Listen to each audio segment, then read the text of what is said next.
Assalamualaikum warahmatullahi wabarakatuh. Anak-anakku, bagaimana kabarnya di pagi ini? Tentunya kalian tetap sehat.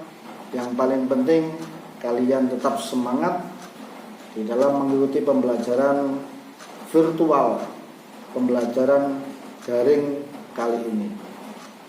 Awas kalau kalian tidak semangat, kalau kalian bilang tidak sehat, sebab kemarin kalian setelah mengikuti libur panjang. Oleh karenanya, memasuki di semester kedua ini, Pak Ali harapkan kalian harus mengikuti dengan semangat, harus mengikuti dengan giat, dan mengikuti langkah-langkah pembelajaran Pak Ali. Seperti biasa, langkah-langkahnya adalah simpel. Kalian bisa sholat duha, kalian bisa membaca surat pendek yang kemarin sudah Pak Ali share di grup, dan kemudian kalian bisa mengikuti pembelajaran karena di sana ada beberapa tugas. Tugas tidak harus diselesaikan pada saat hari ini juga, tetapi tugas bisa diselesaikan di kemudian hari. Pembelajaran Pak Ali tetap pada konteks yang sama, yaitu melalui video pembelajaran. Ingat, kalau kalian tidak melihat video itu sampai selesai, kalian pasti tidak tahu pembelajaran itu. Karena Pak Ali di dalam video itu langsung berisi tentang e-book, buku paket pelajaran bahasa Indonesia kelas 7 dan kelas 9. Oleh karenanya, mari kita ikuti penjelasan Pak Ali dalam bentuk video e-book berikut ini. Oke anak-anak, di semester 2 ini yang pertama kita pelajari berkorespondensi dengan surat pribadi dan surat dinas. Kalian bisa buka buku kalian bab 7 halaman 243. Tentunya di judul ini kalian masih bingung apa sih yang dinamakan dengan berkorespondensi dan apa yang dinamakan dengan surat. Nah, ini Pak Ali akan jelaskan sedikit apa yang dinamakan dengan berkorespondensi.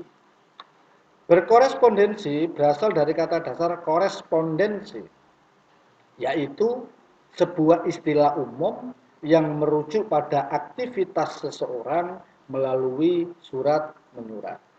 Saya ulang, korespondensi adalah istilah umum yang merujuk aktivitas seseorang melalui surat menyurat. Nah, yang kedua, apa yang dinamakan dengan surat? Surat adalah sarana komunikasi yang dibuat oleh pihak pertama dan dikirimkan oleh pihak yang lain dengan maksud-maksud tertentu. Maksud-maksud tertentu itu bisa informasi, bisa nasihat, bisa kabar, dan lain-lain.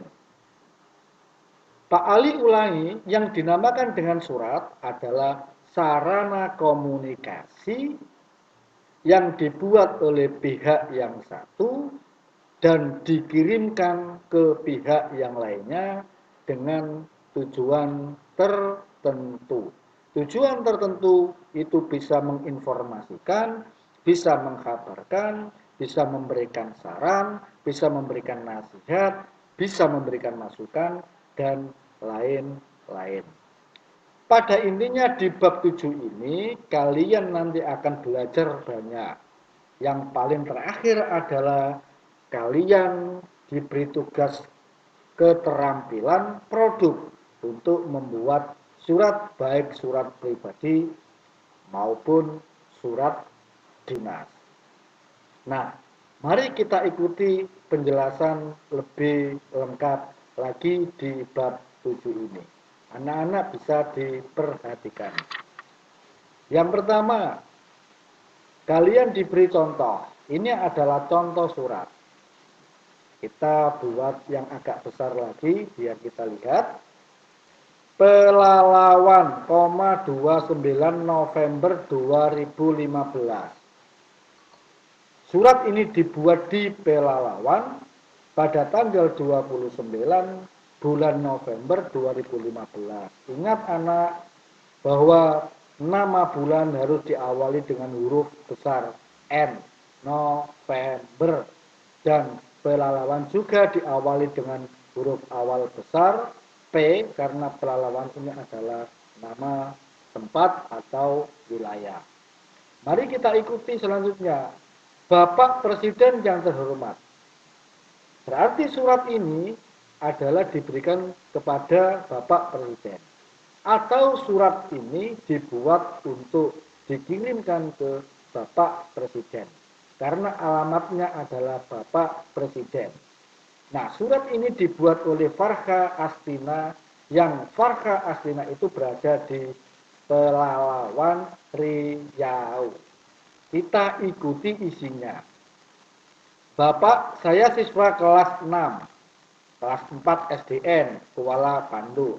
Saya ditinggal desa Kuala Pandu sudah 1 minggu. Saya dan beberapa teman lain tidak sekolah karena sakit. Kami sakit karena menghirup udara yang berasap. Dada kami sesak ketika bernafas, mata kami perih ketika terbuka, rasanya sangat tidak nyaman. Anak-anak, surat yang pada paragraf pertama ini adalah pembuka suratnya. Maaf, pembuka suratnya. Nah, yang isinya yang mana? Bapak, sebentar lagi kami harus ujian akhir. Kemudian paragraf yang ketiga ini juga disebut isi. Bapak, tolong kami ingin tumbuh dan belajar seperti anak-anak di kota lain. Kami belajar dan menjadi sukses seperti Bapak. Kami ingin belajar dengan menghirup udara bersih tanpa asap. Ada pendahuluannya atau pembukanya, ada isinya. Nah, kemudian ada yang mengirim surat ini yaitu Farha Astina yang hidup di Pelalawan, Riau. Anak-anak, kita lanjut pada bagian A, mengenal dan memahami surat. Nah, yang pertama adalah mengenal surat pribadi dan surat dinas. Di sini diterangkan, ada 2 jenis surat yaitu surat pribadi dan surat dinas. Nah, Pak Ali akan beri gambaran contoh. Jika kalian kangen ke teman kalian, kalian bisa membuat surat. Surat kangen dan surat dikirim ke teman kalian, surat itu dinamakan surat pribadi. Kemudian kalian jika sekolah di Jakarta, lalu ibu kalian berada di Lamongan. Kalian membuat surat memberi kabar kepada ibu kalian di Lamongan, surat kalian itu bisa disebut sebagai surat pribadi. Kalian tidak masuk sekolah, kalian harus izin, kalian membuat surat izin tidak masuk sekolah, surat izin tidak masuk sekolah itu pun dinamakan surat pribadi. Lalu contoh surat dinas di mana, Pak? Nah, beberapa hari yang kemarin kalian dapat surat dari sekolah, surat pengambilan rapor. Surat itu ada kop suratnya, yaitu pemerintah daerah Kabupaten Lamongan sampai SMP Negeri 2 Sukodadi sampai alamat. Kemudian ada nomornya, kemudian ada sifatnya, kemudian ada perihalnya, kemudian ada pembukanya, ada intinya, ada penutupnya. Yang menandatangani adalah pimpinan di sekolah itu sendiri. Nah, itu adalah contoh surat dinas. Nah, Pak Ali tadinya sudah memberikan beberapa contoh mana sih yang dinamakan surat pribadi dan mana yang dinamakan surat dinas. Anak-anak, kita maju ke tahap nomor 1, mengenal ciri surat pribadi dan surat dinas. Surat pribadi dulu. Apa yang dinamakan dengan surat pribadi? Di sini diterangkan. Surat pribadi adalah bentuk komunikasi tulis, surat menyurat yang dilakukan oleh seseorang kepada orang lain sebagai pribadi. Maaf, sebagai pribadi, bukan sebagai wakil atau urusan sekolah atau organisasi lainnya. Jadi hanya ditulis dirinya sendiri selaku pribadi. Nah, anak-anak bacalah surat pribadi di bawah ini. Anak-anak bacalah surat pribadi di bawah ini. Contoh surat 1. Jayapura, berarti surat ini dibuat di Jayapura. 12 November, ingat, November adalah nama bulan, harus diawali dengan huruf besar. Di sini adalah N. Jayapura adalah nama tempat, nama wilayah, maka Jayapura harus ditulis dengan menggunakan huruf awal besar yaitu C. Salam sayang untuk Bunda. Salam sayang untuk Bunda ini dinamakan salam pembuka. Sekali lagi Pak Ali sampaikan, ini dinamakan salam sayang untuk Bunda, disebut sebagai salam pembuka. Bunda, Edo merindukan Bunda. Sudah seminggu Edo. Nah, di sini, di surat ini isinya ada yang dinamakan isi pembuka atau pendahuluan, ada yang dinamakan inti. Inti dari surat ini itu apa? Dan kemudian ada yang dinamakan penutup. Nah, diakhiri surat ini dengan salam penutup, buah hati Bunda tertanda Edo. Bisa disimpulkan surat ini yang membuat adalah Edo. Edo berada di Jayapura. Pada tanggal 12 November Edo ingin membuat surat. Surat ditujukan kepada ibunya. Maka surat ini disebut dengan surat pribadi yang dibuat oleh Edo selaku pribadi dan dikirimkan ke ibunya. Anak-anak, kita lanjut pembahasannya pada contoh yang kedua. Kupang 10 Januari 2016. Di sini ada Paskalina. Berarti surat ini dibuat oleh Paskalina, dibuat di Kupang karena Paskalina berada di Kupang. Surat ini dibuat pada tanggal 10 bulan Januari 2016. Ternyata surat ini juga dikirim ke Ibu Dewi. Maaf, ke Ibu Dewi. Kita tidak tahu Ibu Dewi itu ibunya sendiri ataukah ibu guru yang pernah mengajarkannya. Bagaimana kabar Ibu? Semoga selalu sehat.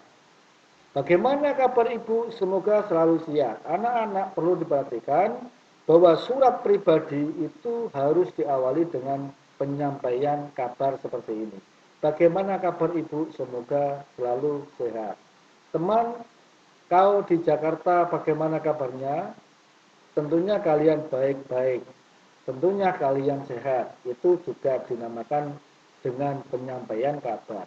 Penyampaian kabar ini berada pada pendahuluan surat atau berada pada pembuka surat.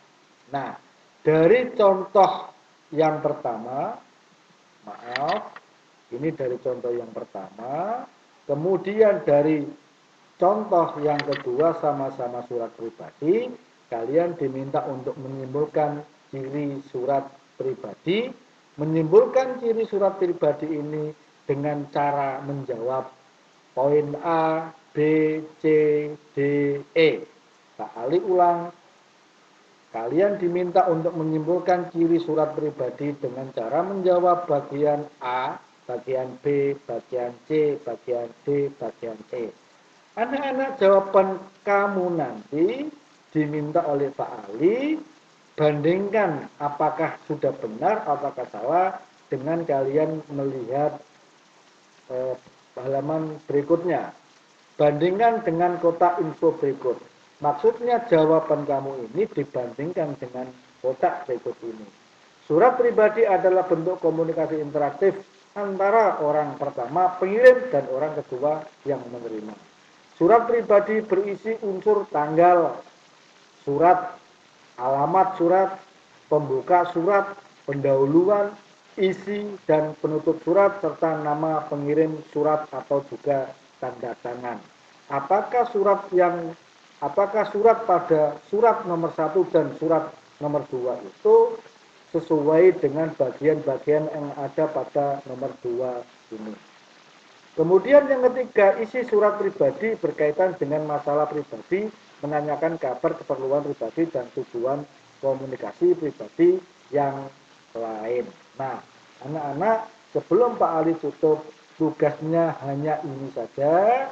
Kalian diberi tugas Pak Ali untuk mengerjakan halaman 247, menyimpulkan ciri surat pribadi dengan cara menjawab poin A, B, C, D, E.